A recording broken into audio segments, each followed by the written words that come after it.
Les vols sont maintenus à 11 000 € chacun, a dit ma mère. Si tu ne peux pas te le permettre, reste à la maison. J'ai acquiescé, puis j'ai reçu une alerte. Ma carte de crédit avait été utilisée pour 4 billets en classe affaires, pas à mon nom.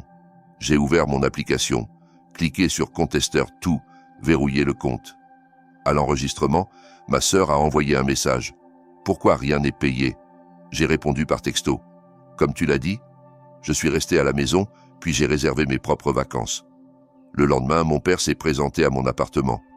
Je n'ai pas ouvert. Les vols coûtent 11 000 € chacun. Ma mère a dit « Si tu ne peux pas te le permettre, reste à la maison ». Je n'ai pas discuté. J'ai juste acquiescé, même souri, comme si ça ne me blessait pas. Comme si ce n'était pas la 6e fois en 2 ans. Ma propre famille avait clairement fait comprendre que je n'y appartenais pas à moins de payer pour le privilège. Elle l'a dit si nonchalamment au téléphone en mode haut-parleur pendant que j'étais encore en tenue de bloc opératoire, en sueur, après un chiffre de 12 heures à l'hôpital. J'avais juste fini de travailler des nuits consécutives pour couvrir le loyer et grignoter sur mes prêts étudiants. Ils partaient tous pour Tahiti. Ma mère, mon père, ma sœur Camille, son mari Damien. Des vacances familiales d'1 semaine. En classe affaires, bien sûr. Tu sais, on mérite ça, a-t-elle ajouté. Ça a été une année difficile pour tout le monde. Tout le monde. Comme si je n'en faisais pas partie de ce tout le monde. Comme si je n'avais pas prêté 2 300 € à Camille l'année dernière en avril, quand Damien a perdu son emploi de commercial, ou couvert la franchise médicale de papa, quand sa tension a monté en flèche et qu'il refusait d'aller aux urgences à cause du coup. Je lui ai dit que c'était bien que je reste à la maison, et puis je suis retourné nettoyer. Du vomi d'un patient ivre qui avait essayé de me frapper pour avoir suggéré qu'il s'allonge.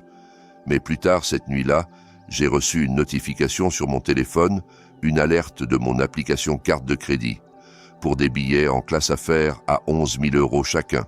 Ma carte, pas mon nom. J'ai ouvert l'application. Nom des passagers, Camille B, Damien B, Sandrine M, maman, Guillaume M, papa, pas d'Adeline M, pas moi. J'ai fixé l'écran pendant 1 minute entière. Mes doigts sont devenus froids, mon cœur battait la chamade. Ils avaient utilisé ma carte de crédit encore une fois, sans demander, sans me le dire, en supposant juste que je couvrirais comme toujours. Je n'ai même pas eu un siège-fenêtre en échange. J'ai cliqué sur Contester tout, puis j'ai verrouillé le compte. 1 heure plus tard, je me brossais les dents quand mon téléphone a vibré à nouveau. Un message de Camille. Pourquoi rien n'est payé? On est à l'enregistrement.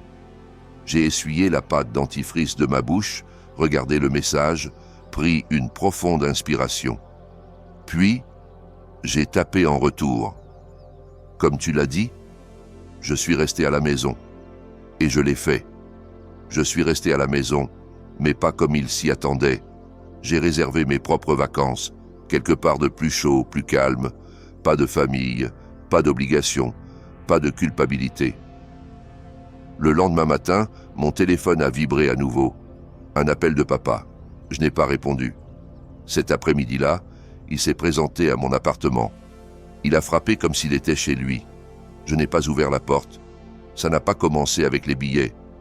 C'était juste la cerise sur le gâteau d'une montagne faite de frontières brisées et de découvertes bancaires.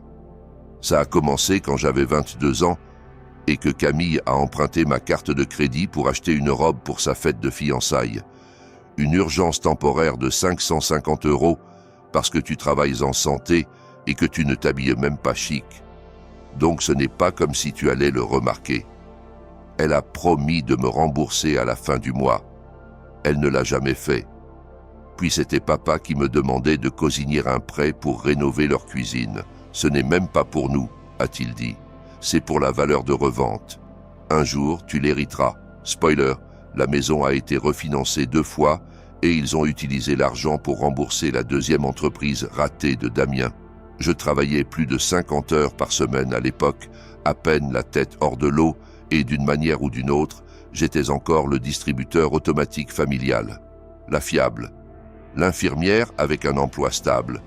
La célibataire sans enfant. Celle qui devrait contribuer parce que la famille se soutient mutuellement. Mais ce n'était jamais réciproque. Quand j'ai eu une pneumonie l'hiver dernier, À force de travailler pendant la saison de la grippe et que j'ai demandé à maman de m'apporter de la soupe, elle a dit « Je ne peux pas, ma chérie. J'ai promis à Camille de garder les enfants pendant qu'elle se fait les ongles. » Tu comprends? J'ai toujours compris. Quand Damien a craché ma voiture, la voiture que je lui ai prêtée pendant que la sienne était au garage, ma prime d'assurance a doublé. Il n'a même pas dit désolé, juste haussé les épaules et dit « C'est pour ça que l'assurance existe, non ?» Ils m'ont vidé lentement, goutte à goutte, jusqu'à ce que je ne le sente plus, comme faire bouillir une grenouille. J'étais la grenouille. Jusqu'à la semaine avant le voyage à Tahiti, c'était la vraie mèche. J'étais en train de finir un shift de nuit quand Camille m'a envoyé un message. « Peux-tu avancer ton salaire ? Maman veut réserver les hôtels et on est court. »« Quel salaire ?» ai-je répondu. « Court, pourquoi ?» Elle a répondu avec un gif de danseuse tahitienne et les mots « voyage familial », avec des émojis d'île déserte, hibiscus et femmes qui dansent.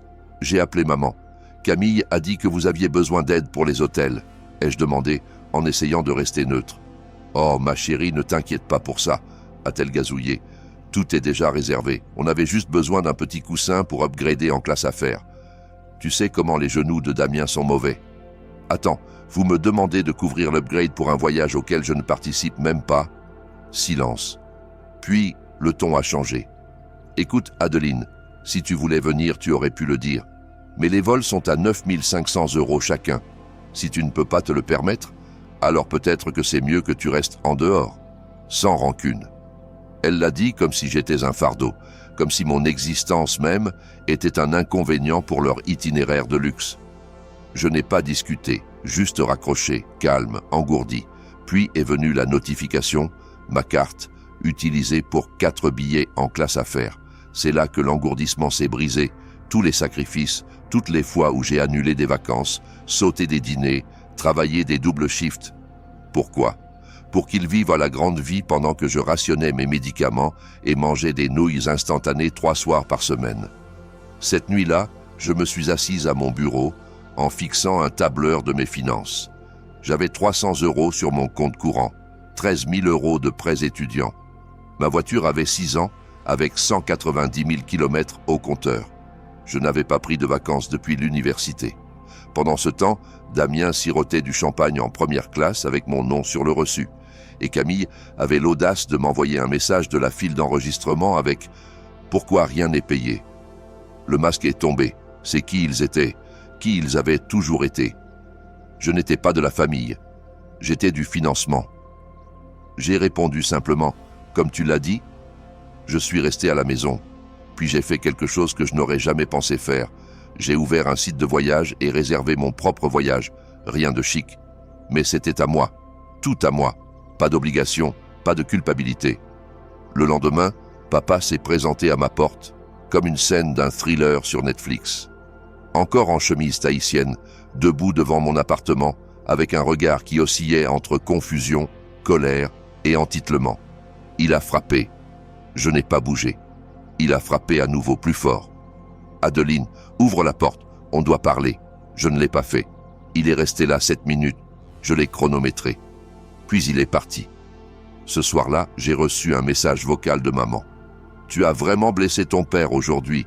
Il est rentré plus tôt pour te parler, après tout ce qu'on a fait pour toi. Fait pour moi.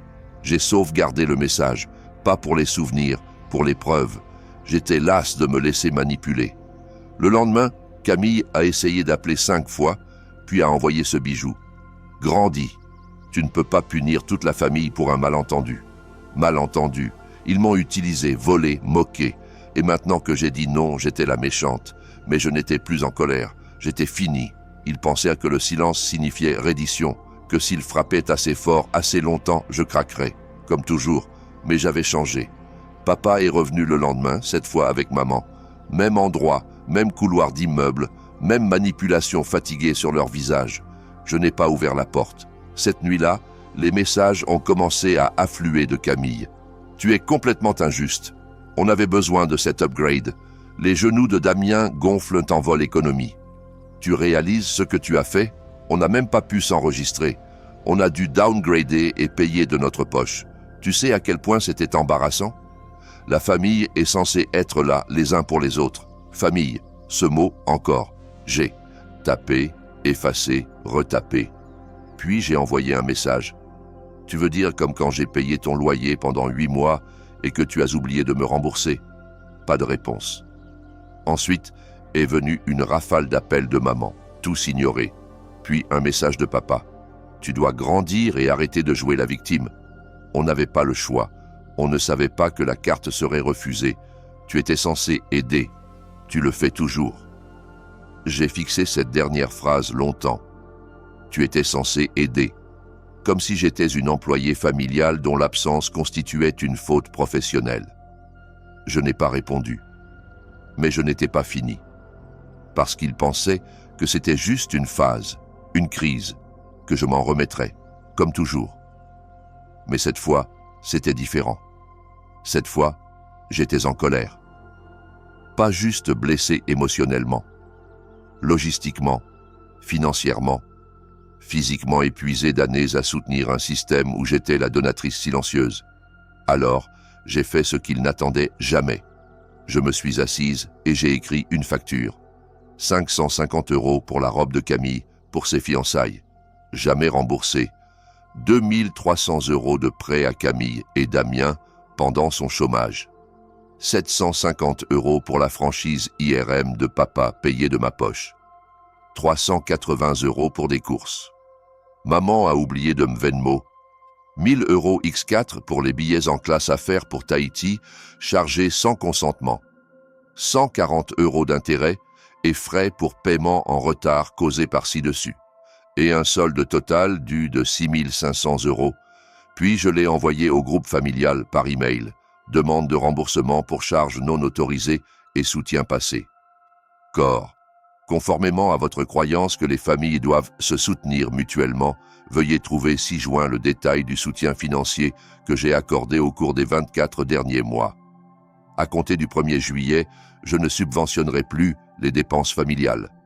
Remboursement intégral attendu dans les 30 jours ouvrables. Après cela, je soumettrai des rapports formels à mon fournisseur de crédit concernant l'utilisation non autorisée de mes informations financières. Aucune interaction financière supplémentaire ne sera permise à l'avenir. Le groupe a explosé. Camille, tu es sérieuse? Quel genre de personne envoie une facture à sa propre famille? Maman, c'est blessant et inutile, Adeline. Tu rends les choses pires. Papa, on t'a élevé mieux que ça. Cette phrase, c'était l'étincelle finale, parce que la vérité, c'est qu'ils ne m'ont pas élevé. Je me suis élevé moi-même, entre shifts supplémentaires, dettes non payées, et être le filet de sécurité par défaut pour l'irresponsabilité de tout le monde. J'ai répondu avec les faits. Vous ne m'avez pas élevé. J'ai été submergé par le déséquilibre dans notre relation et je vous ai laissé faire, mais plus maintenant. Puis j'ai bloqué Camille. J'ai laissé papa et maman non bloqués, par pure curiosité pour voir jusqu'où pouvait aller l'illusion. Il s'avère très loin. La nuit suivante, ils se sont présentés en personne à nouveau. Je les ai vus par le Judas. Papa avait l'air raide. Maman serrait des papiers, probablement des reçus et des excuses. J'ai ouvert la porte. « Tu dois nous parler », a dit maman, la voix tremblante. « Non, je n'ai vraiment pas à le faire », ai-je répondu calmement. Papa a avancé. « Ce coup, geler le crédit, la facture, c'est méchant, Adeline. On est ta famille, et vous avez utilisé mon nom et ma carte pour acheter des vols. » J'ai craqué.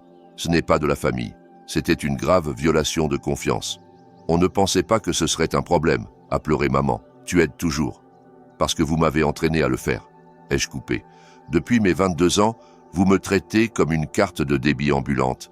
J'ai aidé parce qu'on m'a appris que dire non signifiait être une mauvaise fille, mais je suis fini d'être la bonne fille. Ne parle pas comme ça à ta mère, a grogné papa. Non, ne me parlez pas comme si je vous devais quelque chose, ai-je riposté. J'ai travaillé des doubles shifts pendant que Camille et Damien sirotaient des mimosas à Roissy. J'ai aidé à payer vos factures d'hôpital pendant que vous me traitiez d'égoïste dans mon dos. Il a avancé.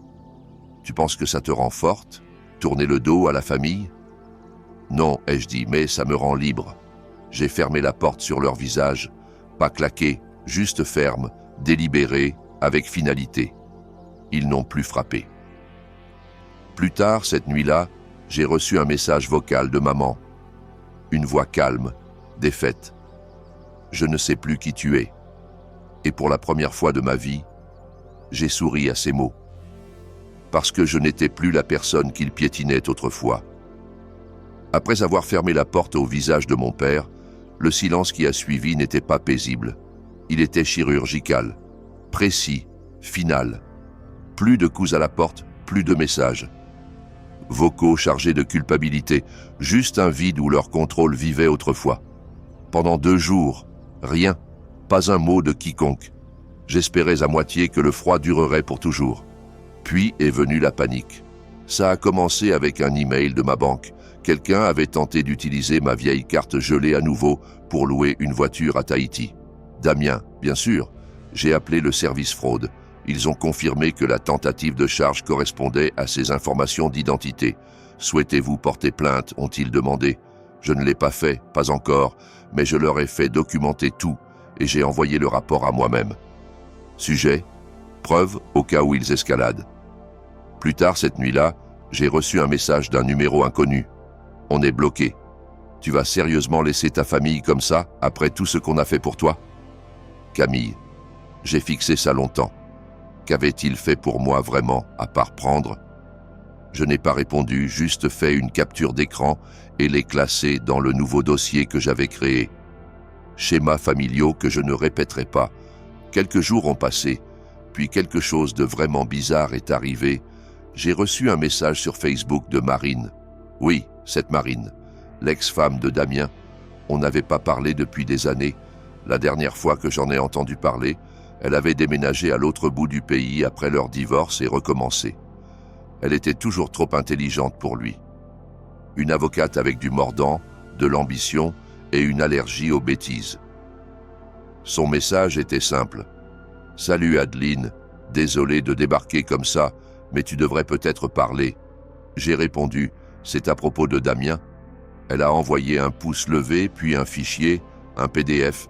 J'ai hésité une seconde, puis ouvert. À l'intérieur, des captures d'écran, des virements bancaires, une piste papier.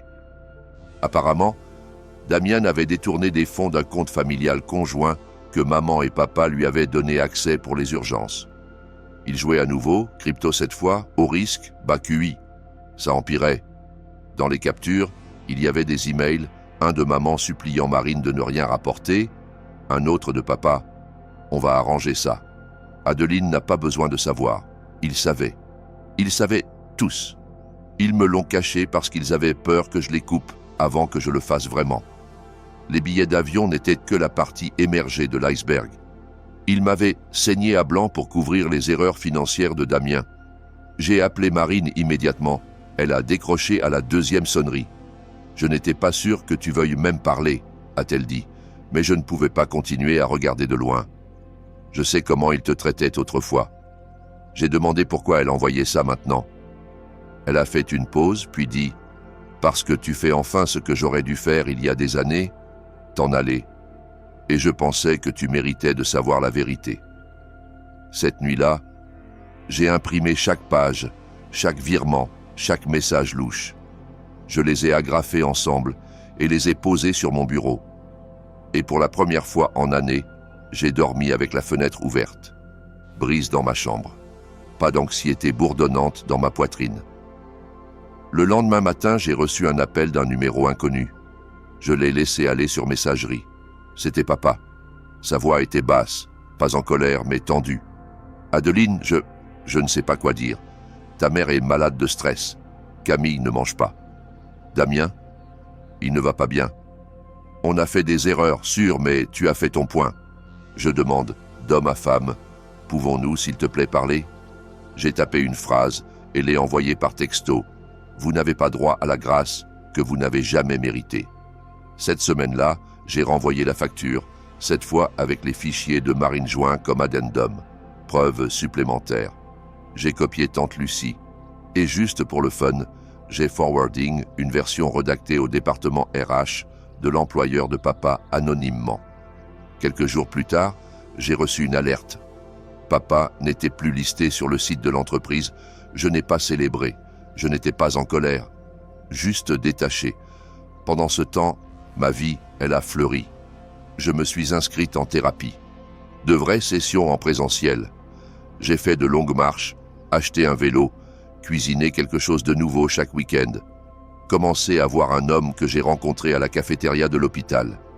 Olivier. Doux, curieux. Aucune idée de qui était ma famille. Et je lui ai parlé d'eux, de moi, de la version de moi-même que je construisais enfin sans eux. Un après-midi, Olivier et moi étions assis sur mon canapé en regardant un sentier de randonnée locale.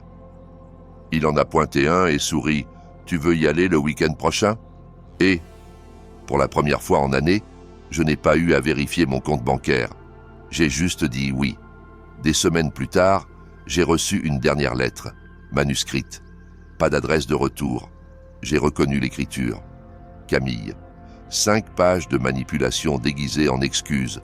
On fait tous des erreurs. Tu as été trop loin. Maman pleure tous les jours. Tu as tourné le dos au sang. À la fin, elle a écrit « On est famille. Rien ne change ça. » Et j'ai réalisé qu'elle avait raison. On est famille.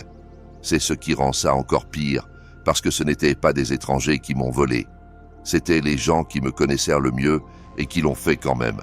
J'ai plié la lettre, l'ai placée au-dessus du fichier Marine et les ai verrouillés tous les deux dans un tiroir. La nuit avant mon anniversaire, j'ai reçu une carte par la poste. Simple, pas d'adresse de retour. Juste 3 mots écrits dedans. Et je te vois. C'était de Marine. Et à ce moment, j'ai souri. Parce que quelqu'un l'a enfin fait. Ça fait 6 mois que j'ai claqué la porte sur mon passé. 6 mois que j'ai arrêté de m'excuser pour dire non. 6 mois que je me regarde enfin dans le miroir et que je ne vois pas un portefeuille ambulant, mais une femme entière et libérée. Je pensais autrefois que la closure signifiait qu'il viendrait à moi. Tête baissée, larmes aux yeux, offrant excuses et rédemption. Mais la closure n'était pas leur boulot, c'était le mien. Il y a 3 semaines, je suis tombé sur ma mère. Total accident. J'attrapais mon espresso matinal dans un café tranquille du centre-ville. Encore à moitié endormi, écouteurs aux oreilles, capuche relevée. Puis sa voix, Adeline. J'ai levé les yeux, et elle était là, plus petite que dans mes souvenirs. Pas juste en stature, en présence, comme si le temps l'avait rétrécie. Elle a souri comme si rien ne s'était passé, comme si on n'avait pas fait la guerre avec silence et facture. On peut s'asseoir ? On s'est assise. Elle a parlé en premier, divagant. Pas de vraies excuses, juste révision de mémoire. On essayait juste de tenir les choses ensemble. On ne réalisait pas à quel point tu portais. Si on pouvait revenir en arrière, peut-être qu'on ferait certaines choses différemment. Pas de prise de responsabilité, pas de mention de la fraude, pas de mots sur Damien essayant d'utiliser mon crédit à nouveau, pas d'accountability pour le venin de Camille. Juste une répétition émotionnelle où j'étais censé jouer la fille pardonnante. Mais j'étais fini avec ce rôle. Puis est venu l'inévitable. « Tu nous hais maintenant ?» Je n'ai pas scié. « Non, ai-je dit, mais je ne vous dois plus rien. » Elle a cligné des yeux. « Mais on est famille. » Ce n'est pas un argument, ai-je répondu. C'est une excuse. Elle a fouillé dans son sac et m'a tendu une enveloppe. S'est levée, a dit qu'elle espérait que je reviendrais vers eux un jour. Je lui ai dit calmement, je l'ai déjà fait pour te dire que je ne reviens pas. Quand elle est partie, j'ai ouvert l'enveloppe. Un chèque. Sedemtisik dvestour. Pas de note, pas d'excuse, juste silence avec un signe euro. Je ne l'ai pas encaissé, pas immédiatement. Je l'ai épinglé au mur au-dessus de mon bureau, à côté d'une citation qui a changé ma vie. Tu n'es pas obligé de t'immoler pour garder les autres au chaud. Camille n'a plus jamais contacté directement, mais Marine l'a fait. Il s'avère qu'après avoir partagé les mensonges financiers de Damien avec moi, elle a envoyé le même paquet de preuves à un avocat en droit familial au bureau des fraudes de l'État.